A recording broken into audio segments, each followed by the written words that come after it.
It's a time for pick it from China.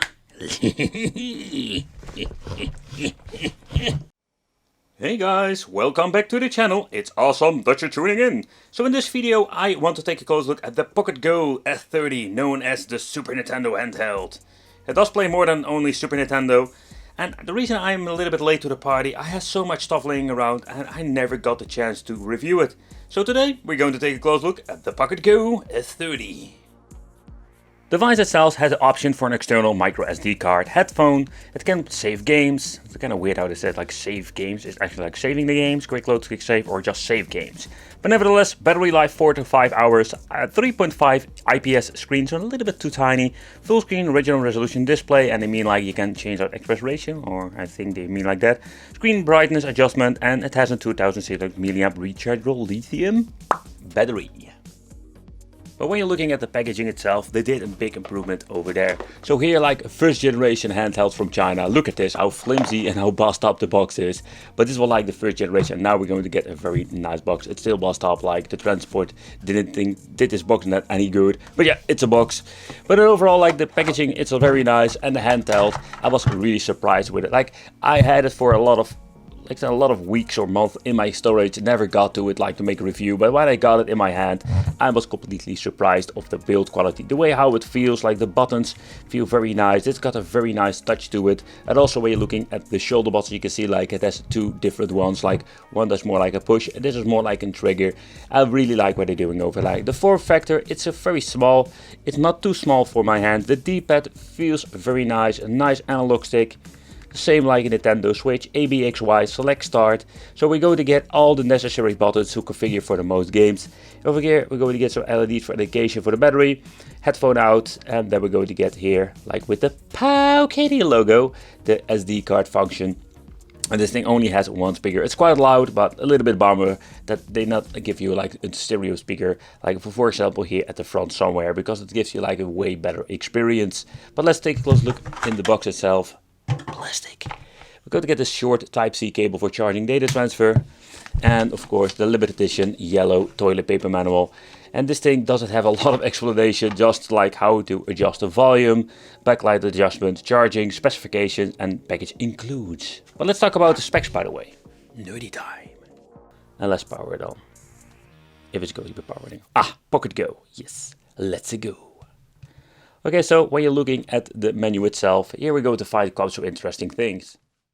Okay, so the support for this device, you can see like it has the option to play PlayStation Portable. I can already tell you like it will not run perfectly because it's way too much to handle for this device. I really like the stylish menu. So when you come to the main Neo Geo stuff, let's say 8-bit, 60-bit, 32-bit, think about Game Boy Advance, Sega 32, Sega CD, there's a lot of stuff that you can play with it. So there's a lot of potential. We'll show you some high-end stuff so you can see what this thing is capable of. And overall, I really like it. It's a quite stylish menu. I know there are like a lot of different updates out there. You can mess around with it if you want to.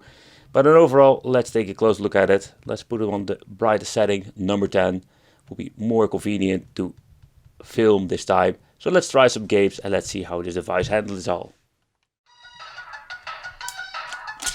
Wow! Smash TV time! Okay, so let's give you a great example of 16-bit. Of course, we start off with the Super NES on this Super NES little handheld.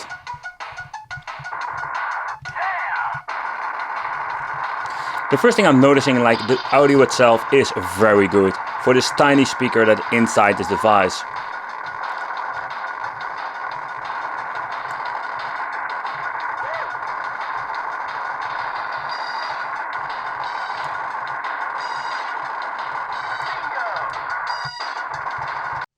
Another great feature when you're pressing the on and off switch when you're playing a game, you're going to get into this menu to close the content, but you also can make a quick load and quick save.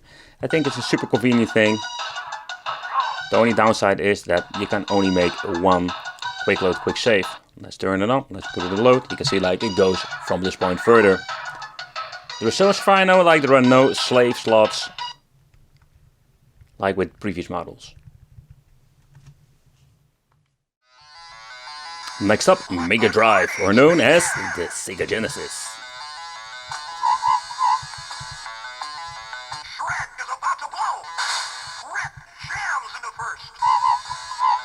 All the sound effects are here. This is still one of my favorite racing games on the Mega Drive. The soundtracks are just legendary. Shred looks lost out there. Oh crap! Snake is dominating the race. Okay, so next up, I just want to try out a higher end video game system.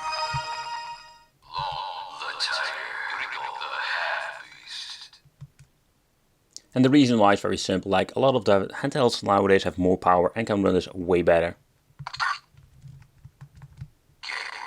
But you can already hear like it struggles big time. If you can maybe set it up like with different settings, mess around with it, it's possible you're going to get a little bit better performance. Okay guys, so I just wanted to give you a quick look at Sega Dreamcast.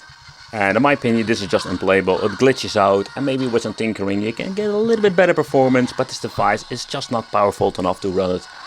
Let's put it this way, if it can't play PlayStation 1 properly, it cannot even play Sega Dreamcast, PlayStation Portable and all the other devices. So I think there we're going to get the biggest flaw of this video game system. Okay guys, so shall we just open it up to see what's inside. I just must say that I do like what I see when it comes to the quality. The Pocket Go S30 is like, even for an older device, a really awesome piece of technology. It's like a great way to see how they improved these devices in the last couple of years. I do like the form factor, but we'll talk about it more, because there are some things that I don't like about it. So let's get my prior tools. You can see like the two screws have been removed, there is nothing here underneath. We just need to get some prior tools, just open it up. But it will not be a very difficult task if you ask me. So first of all, let's remove the Paukiti seal. Yep, we're going to do that. No warranty anymore. Right. So let's open it up, because the sticker will hold it back. Let's pry a little bit here and there just to see if we can click it open. Always be super gentle. So I find it quite interesting to see how everything looks in the inside, simply because like everything is so compact. What I do like about is that the battery can be replaced super easily, like get yourself a new version.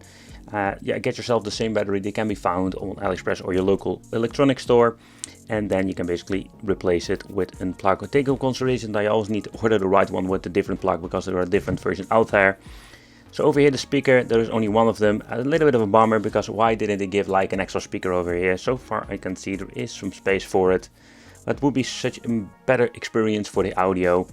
So yeah, that's it. Like, I want to do a further teardown, because the battery is straight on this device here. You can see like we can click it out. You can remove it like that very easily. But there is nothing else to see to me. To be honest, like you can open it up. You can see there is some thermal paste stuff on here.